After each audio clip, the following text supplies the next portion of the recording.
Welcome back to the Autoblog Podcast. I'm Greg Migliore. Happy New Year. We've got a great show for you this week. Got a little bit of news out of CES, and we'll get a little bit more into that next week when we have some of our reporters on the ground sort of signing in with their dispatches.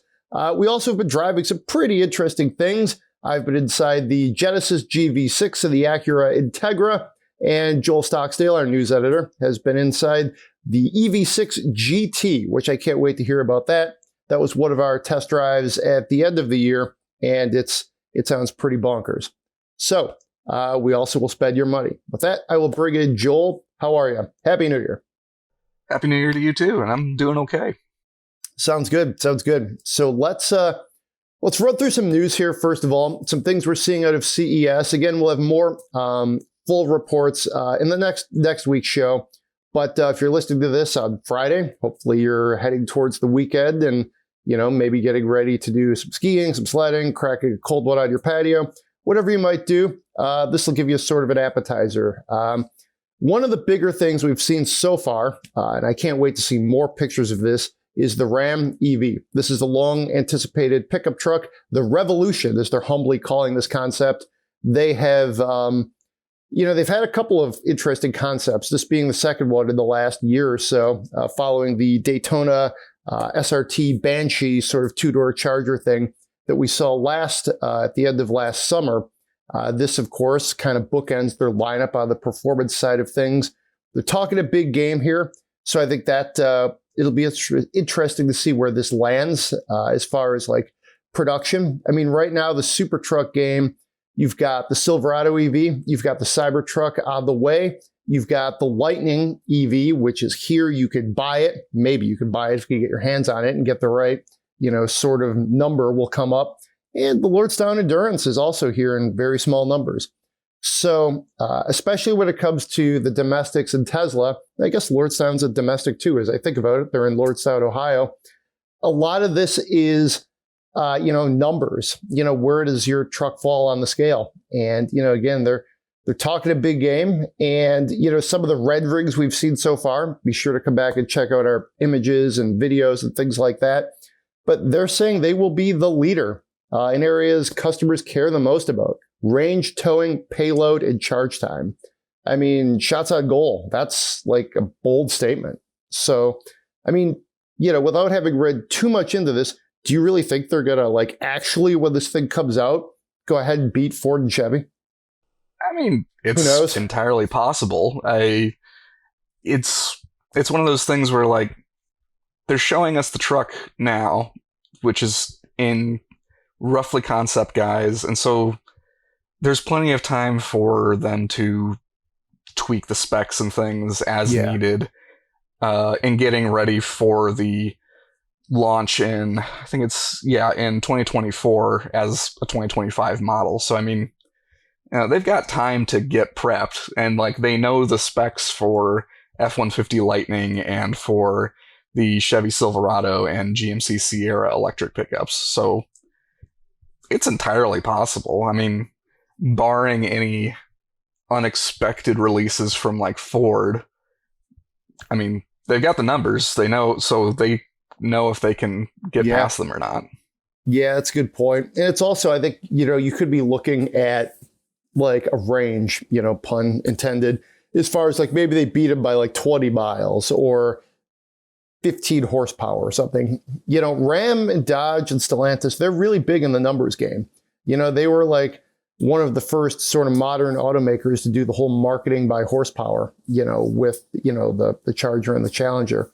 So, we'll see. I mean, in some ways, I think the question will be is how usable is this? How good is the overall truck? Because numbers don't necessarily mean anything. Some other highlights, they've got some kind of cool things going on with the bed setup, the seats, and of course the tuning design, the tuning pitchfork, as they like to call their sort of tuning fork, of the grille. That looks pretty sweet. Inside, they're promising 28 inches of screens. That seems like a lot of touch screen, if you ask me. That's two different screens. So, I mean, yeah, it definitely sounds like something straight out of the Ram playbook, if you will. It rides on their STLA frame platform, reading this from the release here. So it's going to be body on frame. They're going to be able to incorporate the battery pack in there. Adjustable air suspension. So, Stellantis, Ram, I think they've been a leader in suspension technology for their trucks. So I think it'll be very interesting to see how, a Ram EV rides too. I think they've had the best ride and handling for going on 10, 12 years at this point. So I'm excited, should be interesting. I was very excited to drive the Lightning and the Endurance briefly last fall. I think I have no doubt this will be good. Yeah, it's interesting that they're including basically the Chevy midgate on this thing. Yeah. So you can fold down the section between the bed and the cab and get extra room inside. And apparently you can actually have objects pass through from the bed to the cabin and even into the frunk area. There's a pass-through hole for like super long objects. Actually kind of like what we saw in the Bollinger pickup trucks back when they were still planning on offering consumer vehicles. And it's also got kind of a nifty bed extender that looks a little bit more comprehensive than like the bed fence thing that like you swivel over on top of the tailgate to give you a little extra room. So it looks like there'll be some creative cargo things. What do you think of the styling? I like it. I think it's very Rammy, if you will. Like it's sort of like similar to the truck, but even more kind of like roided up, if you will. I like it. I tend to like how Rams look. I think they really go for it. They really pick your cliche. They pull no punches. And I like the way the fenders to me look kind of ripped almost, like some of the great Rams, the Dodge Rams of sort of like the late 70s, early 80s. If you look hard enough, maybe you even get like a Charger vibe in there. It's got that just kind of really like ripped Dodge / Ram demeanor. So I like it. What do you think? I think I'm still digesting it. I'm not completely sure how from 3/4 angles, I think I like it a fair bit. In profile, it looks really, really long. Yeah. And I'm not entirely sure how much I like that. And I'll admit, I'm a little bit sad that there's not more of kind of the older style Ram kind of big rig front end. It doesn't have like the little droop down over the fenders like older Rams, from like the 90s to like previous generation Ram. I wouldn't have minded seeing a little bit more of kind of the older school Ram look because I feel like that was pretty unique in the truck market. I could almost see this carrying a different brand on it, but overall, it's not bad. I think the packaging, I think, is actually probably what I'm most interested in. Yeah. How about that interior? Yeah, it's pretty wild. I think it looks like they're trying to serve up a lot of different, different things you can do. They're going with the AR, the heads up display. I don't necessarily like those. I think, I have mixed reviews, mixed feelings personally about like the execution and things like the Mercedes. But I mean, I don't know. It's CES. It's a concept. They got to kind of throw some of this stuff out there. An intelligent storage app. Okay, cool. That sounds kind of wild. So they're doing all the techie plays, I think, that you need to do. Yeah, I mean, I think it looks fine as far as inside and out, for that matter. Yeah, I like the ambient lighting, and like I said, the packaging is really neat. The lighting does look good. I am getting kind of tired though of the extra minimalist dash with a big tablet in the middle design scheme, because it just seems like that's what everybody does when they want to see high tech and up to date and stuff. It's like there are other ways to do an interior that are more. I mean, heck, just look at Jeep, for instance. In the same corporation. Like they've got really high-tech and interesting looking interiors that also look very distinct from the competition and don't just go with the we stuck a tablet on it look. I think it works in some things like the Mustang Mach-E, for example. I think that is an example where it's clean. It's a little like jarring considering it's, to me, still a Mustang, or at least it's pitching itself as a Mustang, and then you get in there and it's almost all touchscreen. Works very well. So to me, it works. For other vehicles, I think, like, especially when you look at like Mercedes and BMWs, I think they still do a pretty good job.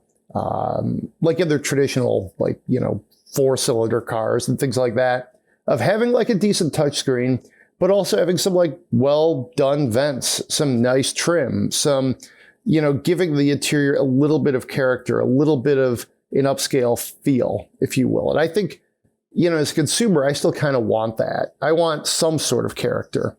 So we'll see how that evolves. Interior design has changed so much in the last probably 15 years. You look at cars from the late 80s right through into like the early 2010s, very similar, Then it's like the last 10 years, it's touch screens, it's switches, it's different switches, it's haptics touch. So we'll see, because technology is making all this stuff even more possible. So let's stay with Stellantis, Chrysler Synthesis. This is Byron Hurd, one of our associate editors, wrote that it looks like a water ski, a jet ski, sci-fi. I tend to agree. It's almost got that old school kind of boat vibe. This is just basically a chance, I think, for Chrysler to show off some of their AI, have a presence at CES, remind people that Chrysler is still in business. I think get certain people who would attend CES to be mindful of that. So, I mean, this is a concept, frankly, it's not a particularly indelible one. Like, I think years from now, even if we do get in like a 300 or something, nobody's going to remember that this is the concept that started it, but looks cool, It's about all I got on this thing. I mean, they brought a part of a car to CES. I'm kind of underwhelmed. It's literally just a thing that they could put some seats in and some screens in to kind of show some of the technology coming to new Chrysler products. And they're nice features. That's over-the-air updates, and it's an artificial intelligence to kind of help with adjusting your settings and things and biometric scanning so that you can have your profile and stuff, kind of like what you find in a Genesis GV60. But they're features that are coming to basically all cars, and it's hard for me to be excited about this. And again, it's like it's pieces of maybe a future. There's not even a steering wheel in this interior demonstrator, as they call it. Whereas in previous years, Chrysler has brought concepts for their Airflow electric car, and kind of wondering what the status is on that car, since we saw a fairly close to production concept, I believe it was last year at CES. So, this is not something that I find particularly exciting. I'm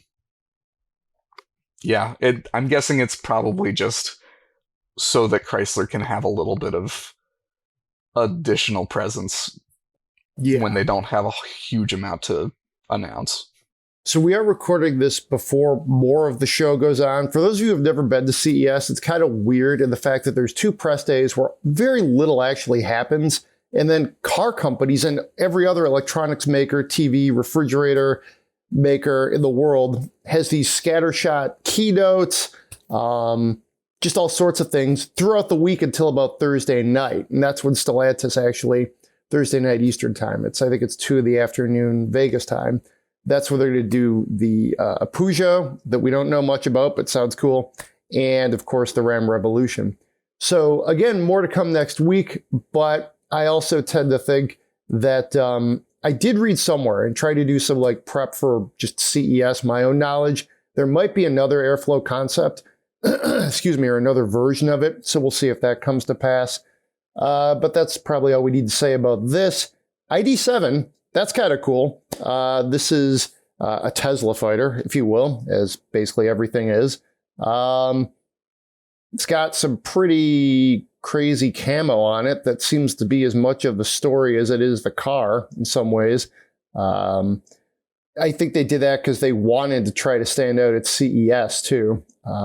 If they just roll out like a Volkswagen sedan, who cares in some ways? Even if it's electric, you don't necessarily know that by looking at it. You get this out there and it's going to get some people to stop and look at it. It's interesting because it is a fairly, it's basically a sedan. It's like an Arteon successor. That to me is perhaps more interesting than the fact it's electric, that Volkswagen sees some life in this area. ID, yet another ID branded vehicle. Estimated 434-mile range, so says Ronan Glan, one of our contributors. That's based on European test cycles, but he still thinks it'll be about 300. James Riswick, West Coast editor, senior editor for reviews, is on the ground and he saw it, so we'll have more from him next week. I don't know. This looks like a fun car to drive. I think on the list of EVs that I hope to drive pretty soon, I would put this up pretty high. It looks like, in this way, a legit Model S or Model Y fighter. So I think it looks good. Yeah, I'm not quite as enthusiastic about it, I think, as you are. I guess we'll see if it's a Tesla competitor. I think it's probably not going to be quite that. I kind of feel like this is probably more of like a Passat replacement as opposed to Arteon. I assume it'll be powered by the VW ID4 powertrain. I haven't driven one personally yet, so I don't know if you can speak to kind of driving dynamics for like the ID4. Yeah, I think the ID4, if the ID7 handles like the ID4, that's a bit of a mouthful. I think it'll be pretty good. I think the powertrain is pretty solid. I had pretty good pickup when I drove it. It's been probably a year at this point, as I think aloud. But I drove it around the time I drove the Mach-E, and it was, it did, like, VW was there as far as the technology. It's, charges fine, has acceptable range. And I found the ID4 to be a little more interesting than things even like the Nissan Ariya, if you will. So if this is sort of like more of a hatchback version, I think that could be a good thing. More of a hatchback car version of the ID4. I think that could definitely be a very good thing. Yeah, and I do think this is going to have quite good range, and that's mainly because it is more of a sedan shape than a lot of EVs right now, and that shape is simply more aerodynamic. It's partly why the Hyundai Ioniq 6 gets better range than like the Ioniq 5. It's a much more aerodynamic shape, and aerodynamics plays a big role in range, particularly at highway speeds. So it should have at the very least, a substantial range improvement over ID4, whether or not it reaches kind of like the current WLTP numbers. And as for the camo, it is neat, the electroluminescent stuff, and it hides the shape of the car surprisingly well. We have had spy shots in the past of fairly thinly disguised ones, so if you do want to get a better look at the car, search around for our spy shots and stuff on the website for the ID7, which at the time was being referred to as, I believe, Aero B. It should give you a little bit better look at the car. And with this camo is in place in order to hide the car for its like full official reveal sometime later this year. This is just kind of the partial reveal. VW has done this a number of times. They did it with the ID Buzz also. It had that neat striped rainbow camo and stuff. Yeah, I kind of like it. I mean, I think the camo is an interesting way to create a little more buzz about your product and, sort of tell your story. I mean, Chevy, this is somewhat different. They did like a dazzle, like livery. It wasn't camo, but it was on like a production truck they did a few years ago. It was actually meant to like evoke like destroyers from World War One, like the dazzle kind of like scheme. And I looked really good. So it's kind of a good move for VW. So yeah, I mean, another one that I am intrigued to drive. Let's put it that way. So that's CES. It's going well. It's interesting. We're going to have more news next week out of Peugeot, Sony, Mercedes, BMW, and probably even more than we can think of. So for now, let's talk about what we've been driving. You've been in the EV6 GT. This is probably your last trip of the year that you did at the middle end of December. This is a car that I don't get this very much. Every now and then I do, but you actually volunteered when you saw it go on the board. You're like, hey, I want to drive that one. Can I do that? I was like, yeah, sure. I definitely always try to put the right people in the right place, but hey, EV6 GT, have at it, man. And so I'm curious. This is the powerful one. It's 576 horsepower. What was it like? Was it that much better than the regular EV6? In a word, yes. It's quite a bit more exciting than a regular EV6 GT line, like our long-termer. You definitely feel the extra power. It feels much, much quicker than the GT line, which, I mean, is not slow with over 300 horsepower, but 576 is a big step up from that in the EV6 GT, and you definitely feel it.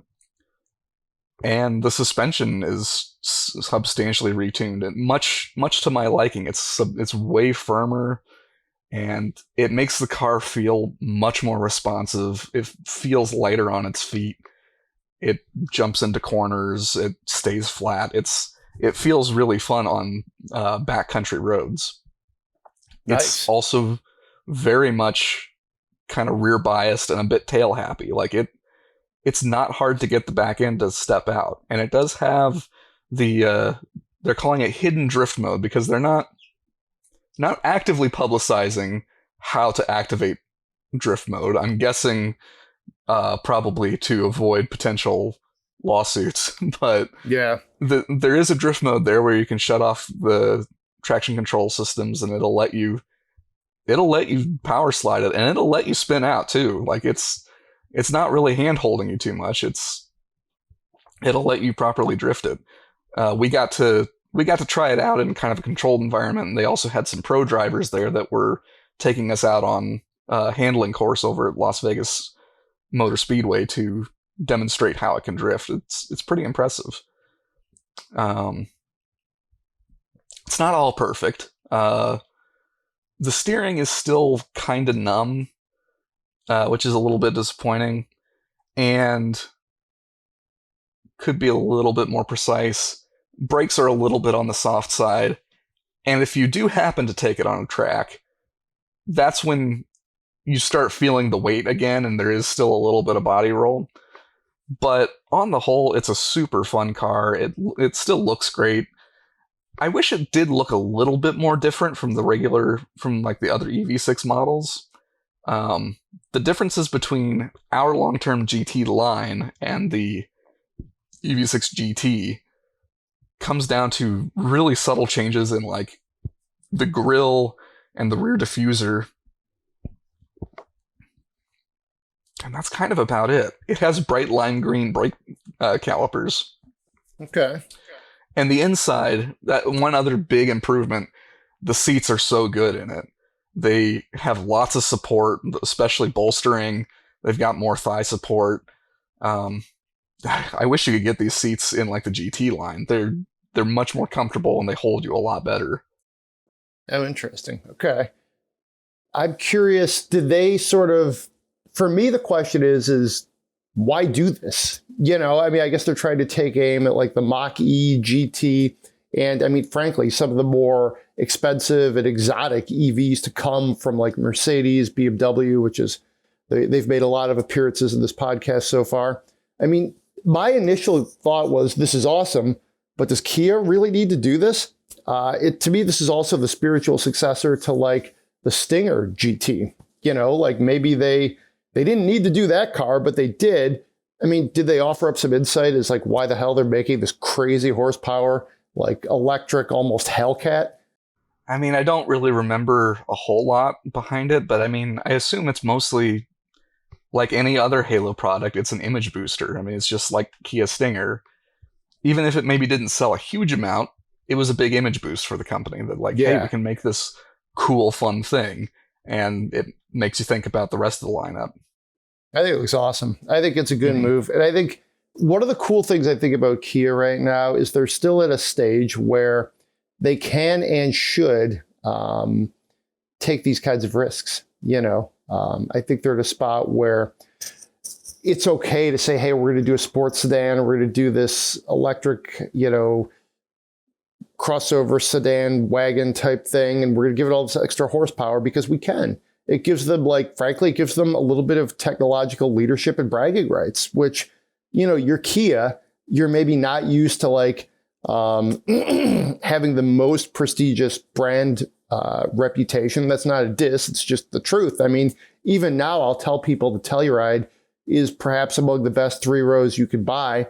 And I mean, people anywhere I might travel of all different types of buying, you know, like habits over the years, domestic, you know, imports, and they will still say, well, I like that, but that's a Kia. So, I mean, I think they're still at a point in their like trajectory where you can and should take these sort of chances. So, yeah, I mean, how is drifting? It's fun. I'm not very good at it. I'm not either. I would need more practice. Nobody really is. The guys though that were taking us for rides around the course, not on our like amateur test corner on the actual track, those guys were quite good, and they were doing some impressive stuff. They actually blew out a tire toward the end. But yeah, it was impressive. It's a very fun car. It's a pretty good deal. It starts just a little over $60,000, and that's less than like an equivalent Mach-E GT performance or a Tesla Model Y performance. And you get more power, and you also get the super fast 350 kilowatt charging that you get like with other Kia EV6s. So you're getting a lot of car for the money. I think that's a good place for Kia to be right now. You know, I mean, over deliver, you know, don't overpromise or overcharge. And it's an exciting time, I think, for the brand and especially for this car. So I think that's a nice segue over to the Genesis GV60. This is what I've been driving for about a week. It just went back. It's a lot of fun. I've driven it before, as have you. You know, it was the facial recognition was up for our Tech of the Year, and the fingerprint scan, of course. And I tend to land on, if I were going to spend my own money, the EV6, the portfolio that they offer, whether it's the GT or some of the lesser spec models, is the better value. And I also happen to like a little bit how the EV6 looks a little better. I kind of like it a little bit more. Dimensionally, they're slightly different. But to me, the selling point for the GV6 is, hey, maybe you don't necessarily want to drive a Kia. Nobody really knows what a Genesis is. I was at a park this weekend and somebody was like, wow, that's a fancy car. What's that? And I said a Genesis GV60. We're talking about it. And then she says, wait, Genesis is the name of the car, the name of the company? And I'm like, yeah. Okay, so they're owned by Hyundai and Kia. You always have to explain that. I think for some Genesis buyers, that could be a good thing. You know, it's sort of like this almost like white label luxury brand with no past or, you know, backstory, good or bad. So in a way, I think that can help. And even admittedly, when they first launched the Hyundai Genesis, the Hyundai badge wasn't very prominent. It was more like Genesis, and the cars kind of looked a lot like Mercedes and BMWs and Lexuses. So I Genesis can certainly stand on its own right now. They've won a ton of awards. I think, if you don't want to buy one, you're probably selling yourself short based on their merits. This is a long-winded way of saying, Genesis probably has less of a reputation, but still a little more prestige than a Kia. So if you're shopping for similar, motivated vehicles as far as electrical architecture, you could get the GV60 and it might be cooler at your, shopping mall, preschool drop-off, wherever you go. Perhaps the Kia? I don't know. I happen to also like the EV6. But like I said, this one offers you the bells and whistles, starting with the orb. Nobody doesn't like the orb. You get in the car, this reddish glowing ball flips over, everybody loves it. It's a great party trick. Facial recognition, that's another one. Fingerprint scan. You were a big proponent of that for our Tech of the Year. You get like the roof line and back, which is very like kind of dramatic. I think it does a good job of basically being a car, a hatchback. It's just a few inches off the ground or a few millimeters more than like typical car would be, so they could call it a crossover to sell it. It's a slight step up. It's like a Buick to a Chevy, so I liked it. You've driven it too, I know. Would you, if you had to flip a coin or make a reasoned decision, which one do you tend to like better? I do prefer the Kia. I mean, I do love the Orb, and there are neat things about the Genesis. It has some neat technology, and the interior design is pretty neat. Yeah. I've never been able to fall in love with the way it looks on the outside. Okay. I've definitely gotten more used to it. When I first saw it, I was very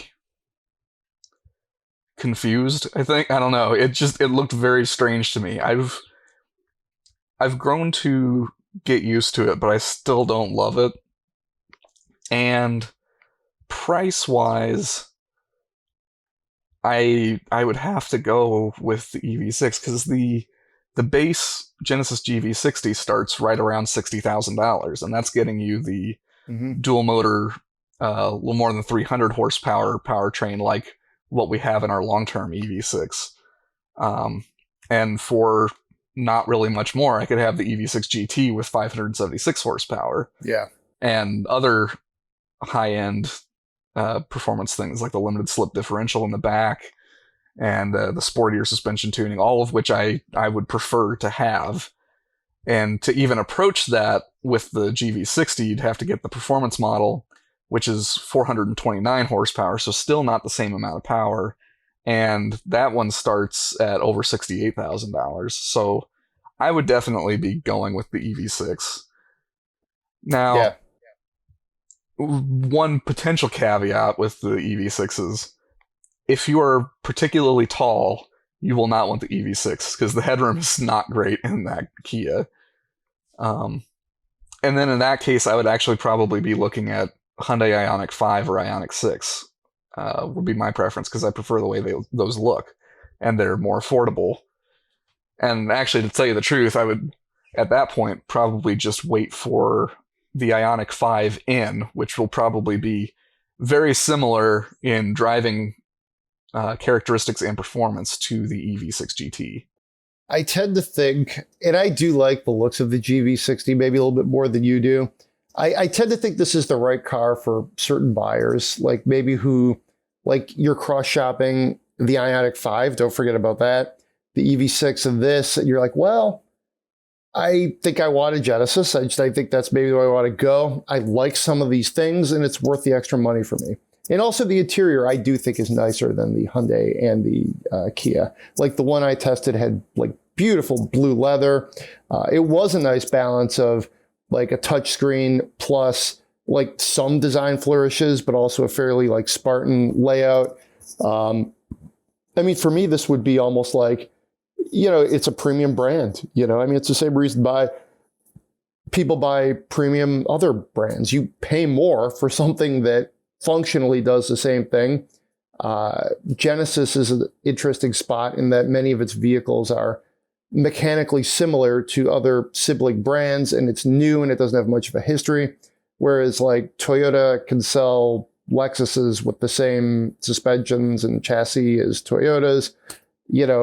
Other brands can get away with that. Whereas with this, the informed shopper might say, well, why am I paying a little bit more for this? On the other hand, maybe you just like it more. And there are elements to this I did like more than the other two vehicles. What's your favorite of the three? That's probably a loaded question. That's a tough one for me. I still think I'd go with EV6. Then probably Genesis GV60 and then Ioniq 5. But I really like the Ioniq 5 too. I like some of those 1980s Wedge, Tron vibe stuff that they sort of said they're trying to pull out of. What's your order of these three? EV6 on the whole is my favorite.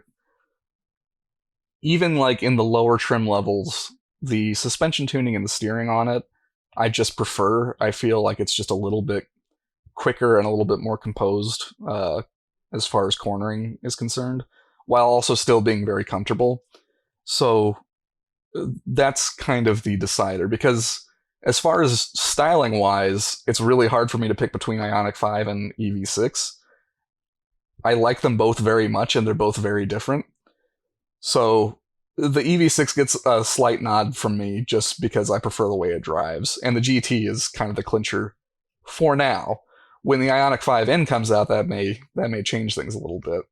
And then GV60 drive is also very good driving wise. The one that we had, the performance, I did like the suspension tuning on that, but on the whole, I don't feel like the GV60 adds that much more over the Hyundai and the Kia, especially for the money, and I don't think it looks as good. So I prefer the Hyundai and the Kia is my favorite so far. Okay, so I think we kind of agree in broad strokes on that, and they're all very good crossovers. So, all right, let's move along to a couple of brief ones here. I had a brief loan of the Acura Integra. That was a lot of fun. It was an A-Spec trim. I drove it. Let's see, I also had the 330e, our log turbo, the BMW in my driveway. So I was driving the Bimmer because they had all-wheel drive and snow tires, during that sort of bomb cyclone that we had right around Christmas. And then things got a little better, and the Acura was on all seasons. It's front-wheel power. So I drove that, and it has a manual transmission, which in case you haven't done that in the snow, man, that's a lot of fun. It's been a while since I've had the opportunity to do that, and man, that was fun. And I do think the Integra really, it does sort of deliver on the promise of a performance but accessible sport sedan / hatch from Acura. Transmission's great. The chassis is really dialed in. I really like the steering. The steering was more direct and responsive than the BMW, which, wait a minute here. But they also have slightly different missions. The Integra is in A-Spec trim. This is the dialed in Integra. It'll be interesting to see if they do a Type S. I think that could be cool. Whereas I was driving the plug-in hybrid 3 Series, not like an M or an M Sport or anything. But yeah, man. And I think it looks pretty good too. I know some people have said, why would you pay for an Acura when you could get a Honda with very similar running gear? You can do that. But I happen to like this a little bit more. The interior is okay. Maybe that's a little bit of the weak spot. It seems like that's where, the seats are good. Some of the materials, not so much. But, maybe you reach a point in your life where you want to drive an Acura, or, there are some people I know who are Acura fans. We have some of them on staff who closely align with the brand and its performance heritage, those specific touchstones versus the broader Honda lineage. So I get it. I mean, I was excited when they brought the Integra name back, and I think it was a good move to bring it back and use it on a car like this. Sometimes you're oh, geez, that's half-baked. They really just slapped that on there. I have my questions about the Countach. Is that really a Countach? It seems like they used a random Lambo chassis and then kind of put the right headlights on it. Lambo, if you're listening, I'd love to test out that theory. If you could get me a Countach, that'd be awesome. But I was excited to drive it. It was a lot of fun. I think it looked pretty good. It might have that kind of like Nardo gray exterior with the smoky wheels. So very close to what I would actually spec out myself. And I think it's solid. You know, I mean, I know you're a Civic owner. How do you feel about this? Well, former Civic owner. Former Civic owner. But yeah, I'm not surprised that it was fun because the A-Spec is effectively a Honda Civic Si. And having driven that myself, that's a fantastically fun little car. It's not the most powerful thing, but it handles amazing. The steering is fantastic. The shifter is good. It's like it's an extremely engaging car. I especially like having the limited slip diff on it too. It really lets it pull through corners. And I only had really kind of two major complaints about the SI. One, it's a little bit loud, and not like engine-wise. I mean like wind noise, tire noise, road noise, etc. And also that you can't get the SI as a hatchback. I assume, at least with the quiet, I am assuming that the Acura is probably much more quiet than the Civic. And the Integra is a hatchback, so that's kind of my two main complaints addressed. Yeah. So I'm not surprised that the Integra is a lot of fun. And the thing is, a lot of people have complained about it kind of being sort of a rehashed Honda Civic, but the thing is, that's what an Integra was and has been. The Integra has always been built off of Honda Civic bones, and not every Integra was a Type R. Most of them weren't. Most of them used pretty mundane Honda powertrains, so I think it's a perfectly suitable successor. And Acura has confirmed they will do a Type S, which will basically be a Honda Civic Type R, but like a little fancier and a little more refined. Probably a fair bit more expensive, and the current Type R is not a cheap thing.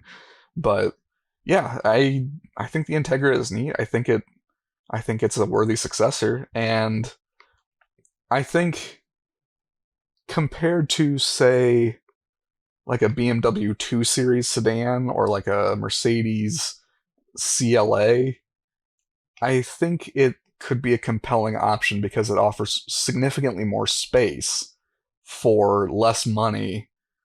Kind of comparing those two, because like it is probably closer to like 3 Series size overall, but price wise and also performance wise, it's closer to those smaller German cars, which are comparatively kind of cramped and also quite expensive. So I think it's a compelling little car. And you know, the argument about rehashing like Civic, I mean, that would be how we got an Integra the first time around, and that would be the only way they would do it now. Like if you're looking for like, you know, not you, but like people in general trying to make that argument, to me that's like a straw man's argument. Like it never was that. And if you wanted it that way, there's no way they'd be able to like build a bespoke Acura Integra at this price point. And why would you? The Civic has a great chassis, like great bones. So, yeah, I drove the TLX Type S a while ago, and it was interesting to me because I love all that extra horsepower you get. It really makes it come alive. But I also think the TLX and A-Spec trim is pretty dialed in. Like you don't need the extra horsepower. So I'm curious if I'll feel the same way about the Integra or not. You know, I tend to not necessarily associate Acuras with crazy horsepower, but you know, if they want to do it, I'm happy to try it. You know, we'll make a list here of cars I would like them to do and send, like the Countach. Let's get that over here. We need to figure that one out. Let's get the Type S Integra. You know, plenty of cars coming up this year that could be exciting. So, yeah. Have you driven our long-term 330E? I'm not sure if it's made its way to your driveway yet. I have. I didn't have it for very long, though. Okay. Yeah, I have had it for, well, now over a month. I think in a couple of weeks, I will likely be passing it on to somebody else.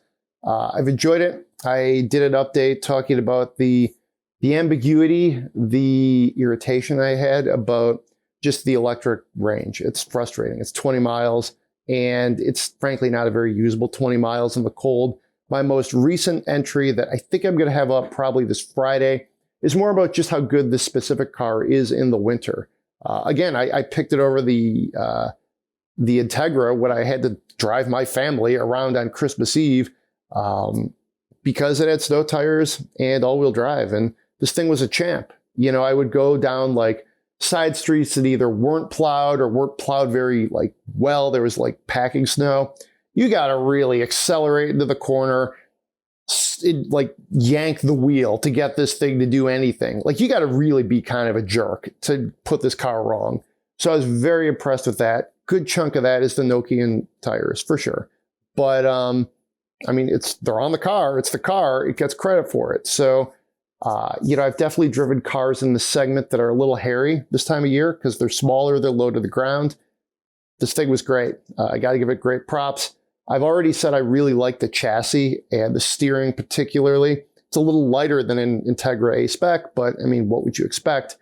And it was nicely tuned for a balance of like still feeling sporty, but a good amount of comfort. You know, like you could understand what you're doing and feel connected as you, I wouldn't say I was drifting, but you know what I mean? You were kind of sliding through the slush. And, you know, there's this part, it was kind of later on Christmas Eve. We'd already done some family stuff. It was kind of dark out. The snow was starting to come down. We're going over this kind of bridge, like the roads kind of like go over different other roads around here, if you will. And it's like, it gets kind of like a tunnel effect going through the trees, kind of over by like Woodward. And that's a spot you could get a little nervous. You know, it's easy to put a car wrong, put a wheel wrong, and this thing plowed right through. So as far as just like my winter sled, A+, no problems there.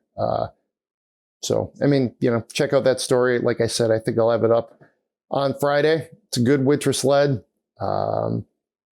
Yeah, I mean, I think it's definitely been an enjoyable car to our fleet.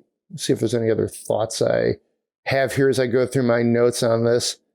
That's about it, really. The X-Drive, like I said, is great. Oh, and I did take some longer runs with this, visiting some family on the other side of town. It's actually a pretty good highway car, just as far as comfort. And also, you actually achieve more like the reported efficiency numbers. You tend to notice less than you do like in a good way. It feels like you're getting what you're paying for, the advertised efficiency rates, which aren't great, nothing special when you're out of like electricity, but it's still a pretty good highway car. It doesn't feel like when I'm running errands, I'm just like, oh, geez, I blew through another 5 miles of electric range. Ugh. It feels like on the highway, you're getting your money's worth. Let me put it that way. So that's our long term. Yeah. And I definitely understand the frustration with not having a lot of range in a plug-in hybrid, which the 330e isn't terrible. It's rated for, the all-wheel drive one is rated for 20 miles on electricity. But I've been in so many plug-in hybrids with kind of similar range that almost every time I'm like, I just wish I could go a little bit farther on electricity. Same. For a variety of reasons. In part just because, you know, it's nice not to use gas, but also frequently these cars are extra quiet and refined when they're running in electric mode. And then when the engine kicks on, it's like you are yanked back to reality, like, oh, right, I've got this gas engine, and I forgot that it makes this noise and stuff. So frequently I am driving a plug-in hybrid and kind of wishing it was even more electric than it was.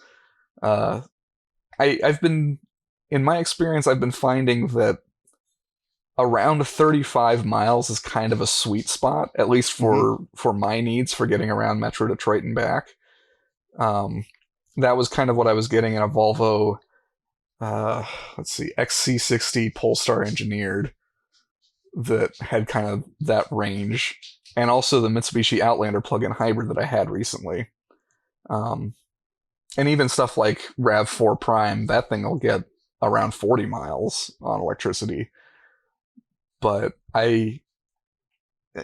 frequently I've driven plug-in hybrids and I like if I could get into that sort of like mid 30 to 40 mile range, that would be a really good sweet spot. I agree with you. Like literally I've said that a bunch of times. Just give me 30. That's all I need is 30. And I go back to the Chevy Volt as a great example. Mm-hmm. So, I will say, even with that in mind, I think I would still pick the 330e over like a regular 3 Series. I mean, if we're talking like the not full M3, but the M3, the M340, I think, is the like high output straight 6. But like comparing 4-cylinder BMW 3 Series, I would still pick the plug-in hybrid, even though I would wish it would still have a little bit more electric range. It does have that, and because it's still a hybrid, it's still, well, it still is that extra bit more quiet and refined, even running in hybrid mode, because it can delay the engine kicking on a little bit longer, and it doesn't have to rev the engine as hard. Plus, the plug-in hybrid actually has more horsepower than the non-hybrid 4-cylinder, so it feels a little peppier too. So even though like I would like the range to be a little bit better, I would still pick the plug-in hybrid 3 Series 4-cylinder over a non-hybrid 3 Series 4-cylinder. Okay, that's interesting. I'm really close on that one. Going into this like loan, I thought slam dunk, give me the plug-in. That's kind of the way I'm trending personally. I really enjoy plugins, and then just the range disappointed me. And I think you actually summed it up perfectly when you said, hey, it's not that I'm totally frustrated by the range, which I am, but once it becomes like you're just driving around a 4-cylinder BMW, it really changes the complexion of what you were hoping for when you get, more of a hybrid assist or pure electric. Like I really like that, and I want that to be more of the experience. So I agree with you on that one. The other argument too is if you have a home charger, then you probably get more out of it. The argument, and I've made this before, is do you really need to buy a level 2 home charger if, you're only going to get 20 miles of range? So, maybe not. I think, like I've said, you kind of have to say maybe you have an EV6 or something in your driveway, or you have, actually, I don't know if they're compatible. Say you have another electric car that's compatible with an L2 charger. Yeah, this could be your other car. And I think that you get a lot of benefits out of it. Because otherwise, you got to leave it plugged in using the charger that does come with the car, which you do got to give BMW credit there, and not everybody does that. But you got to leave it plugged in like overnight. Not the worst thing in the world, but I don't know. I also tend to think I might not want to do that. For me, it's like the sweet spot is like fast charging too. Like I like the infrastructure when you could go from 20 to 80% range in 20 minutes. So. Yeah, I mean, with a plug-in hybrid, I don't think I would bother putting in a level 2 charger unless I knew I was going to have a full EV, like as a complement or in addition to, or going to replace the plug-in with an electric sooner rather than later. Because it doesn't take super long to charge a battery that has like 20 to 30 miles of range, even on like 120 volt. And I mean, even if you don't end up with a completely full charge by the time you're heading out for the day, well, you do have a gas engine, so it's not like you're going to be stuck if you didn't quite get a full charge. So I mean, that's where I land on that. Cool. But, yeah, I do wish it had a little bit more range, but overall, I still like it. All right, should we spend some money? Yeah. All right, let's do it. This comes from John, who is a longtime avid listener. Thank you for listening. We appreciate that. So here we go. I'm looking to buy a fun car that may serve as my last gasoline-powered car with an eye on long-term investment. I'm thinking the 718 Spider may be a great last hurrah for a thrilling gas-powered sports car that would hold up very well over, say, the next 10 to 20 years as electrics take over. What would be your thoughts on this idea? Signed, John. So it's kind of yes or no, but also we could offer up some other alternatives or things you might want to get as, ICE cars start to ride off into the sunset. I mean, my initial answer is pretty simply yes, I think so. I mean, if you're looking for something that you're going to continue to enjoy and be rewarding to drive, I don't think you're going to go wrong. I've driven the 718 Boxster and Cayman, the last couple generations of them, even before they were actually called, they brought back the 718 moniker. I think they're great. I really think they're incredible. I drove one in Malaga, I want to say, and it was Mallorca. It was an amazing press trip. I drove it out of track. So, yeah, I mean, again, it was like a predecessor of this, but as far as just like the midage and layout, the feel you're going to get from driving that car, you talk about appropriate power, like what Acura would offer you. I think nobody does appropriate power better than Porsche. They will offer you something that will rip your head off in like GTS form or something. But, as far as just an appropriately powered, balanced enthusiast machine, I don't think you can find anything better. So I would confirm your instincts, having driven some of the car's predecessors. Over to you, Joel. I mean, yeah, I would say yes. Also, it's hard to top a 718 for just outright driving fun. For like, I mean, if you can afford it, like it's one of the best cars you can get. It's small, so it's easy to whip around, whether you're in town or at an autocross or on the track or something. Like it feels just so much smaller and lighter than even like a 911. I may be in the minority, but I think if I had the choice between a 911 and a 718, I would even go with the 718 because I like smaller, more nimble vehicles. 911 is obviously a fantastic sports car, but it's gotten kind of big. Yeah. The 718 is, I mean, it's like if Porsche were gonna build a Miata, that's what the 718 is, and so Yeah.